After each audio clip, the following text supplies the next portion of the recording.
কোৱা 2-3 আখৰ মোক সততে আকৰ্ষিত কৰে, মুগ্ধ কৰে, মোক অনুপ্ৰাণিত কৰে। আৰু সেই অনুপ্ৰেৰণাতেই অনুপ্ৰাণিত হৈ প্ৰেৰিত হৈ আমি অসমৰ ভিন ভিন জিলাৰ ভিন ভিন মহাবিদ্যালয়লৈ গৈছোঁ। আমাৰ সামৰ্থ্য অনুসাৰে আমি 2-4 আখৰ কথা ছাত্ৰ ছাত্ৰী, শিক্ষক শিক্ষয়িত্ৰীৰ সন্মুখত উপস্থাপন কৰিছোঁ। জ্যোতিপ্ৰসাদে কৈছিল, ৰূপান্তৰহে মাথো জগত ধুনীয়া কৰে।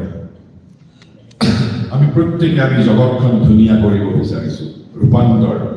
কিন্তু জ্যোতিপ্ৰসাদে কৈছে, পদাৰ্থ বিজ্ঞানে পৃথিৱীক ধুনীয়া কৰিব নোৱাৰে, ৰসায়ন বিজ্ঞানেও নোৱাৰে, ৰাজনীতিয়েও নোৱাৰে, অৰ্থনীতিয়েও নোৱাৰে, সমাজনীতিয়েও নোৱাৰে। যদি আমি পৃথিৱীক ধুনীয়া কৰিব বিচাৰিছোঁ, তেনেহ'লে জ্যোতিপ্ৰসাদে তাত হে আৰু মাথো 2টা বাক্য শব্দ লগাইছে, শব্দ জড়িত কৰিছে, ৰূপান্তৰেহে মাথো, অৰ্থাৎ it is only by transformation.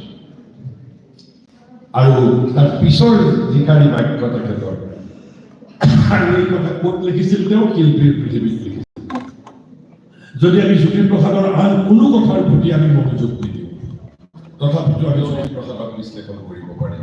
কাৰণ জ্যোতিপ্ৰসাদে আমাক নিজেই সুবিধা কৰি দি থৈ গৈছে, কৈছে ৰূপান্তৰেহে মাথো জগত ধুনীয়া কৰে, এনে মোৰ গায়ত্ৰী মন্ত্ৰ। তাৰমানে তেওঁৰ সমস্ত নাটক, সমস্ত গীত, সমস্ত কবিতা, সমস্ত চিনেমাৰ উদ্দেশ্য আছিল, প্ৰথম উদ্দেশ্য ট্ৰান্সফৰ্মেশ্যন, দ্বিতীয় উদ্দেশ্য ট্ৰান্সফৰ্মেশ্যন, তৃতীয় উদ্দেশ্য ট্ৰান্সফৰ্মেশ্যন। কিহৰ বাবে? পৃথিৱীক ধুনীয়া কৰিব লাগে। পৃথিৱীক ধুনীয়া কৰাৰ অৰ্থ মোৰ দেশখনক ধুনীয়া কৰাৰ অৰ্থ, দেশখনক ধুনীয়া কৰাৰ অৰ্থ মোৰ ৰাজ্যখনক ধুনীয়া কৰাৰ অৰ্থ, মোৰ ৰাজ্যখনক ধুনীয়া কৰাৰ অৰ্থ মোৰ সমাজখনক ধুনীয়া কৰাৰ অৰ্থ, মোৰ জীৱনটোক ধুনীয়া কৰাৰ অৰ্থ।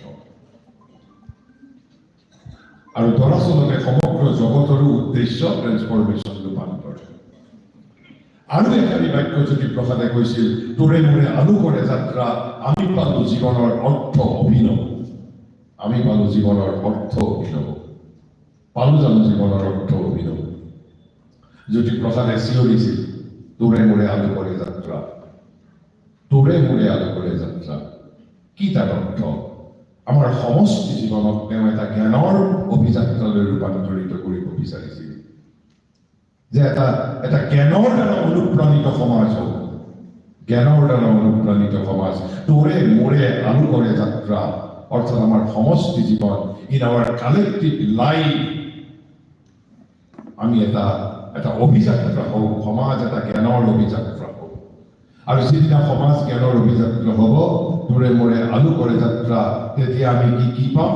আমি পাম জীৱনৰ অৰ্থ অভিনৱ। এই জীৱনৰ অৰ্থ অভিনৱৰ বিষয়ে আমি ভিন ভিন ধৰণে স্থূল জীৱনৰ সিপাৰত, অন্ন বস্ত্ৰ বাসস্থান, আহাৰ নিদ্ৰা মৈথুন, জন্ম বৃদ্ধি মৃত্যু, তাৰ সিপাৰতো এটা জীৱন থাকিব পাৰে। এই মহাজীৱনৰ অলপমান আভাস মই দিবৰ বাবে যত্ন কৰিছোঁ। আৰু আজি আমি যিটো বক্তৃতা আমি দিব বিচাৰিছোঁ, শাশ্বত যৌৱনৰ গোপন ৰহস্য আৰু আত্মসবলীকৰণৰ গোপন ৰহস্য। মই আত্মসবলীকৰণৰ বিষয়ে কিমান দূৰ আহিব পাৰিম নাজানো। আৰু যদি আমাৰ কথাই মাত্ৰ এজন ব্যক্তিকো যদি ভবাই তোলে, এজন ব্যক্তিকো যদি ক্ষণিকৰ চিন্তাৰ সমল যোগাব পাৰে, তেনেহ'লে সেয়াই হ'ব সাৰ্থক কথা। কিয়? পৃথিৱীত 7.5 কোটি মানুহ আছে। এজন ব্যক্তিৰ ক্ষণিকৰ চিন্তাৰ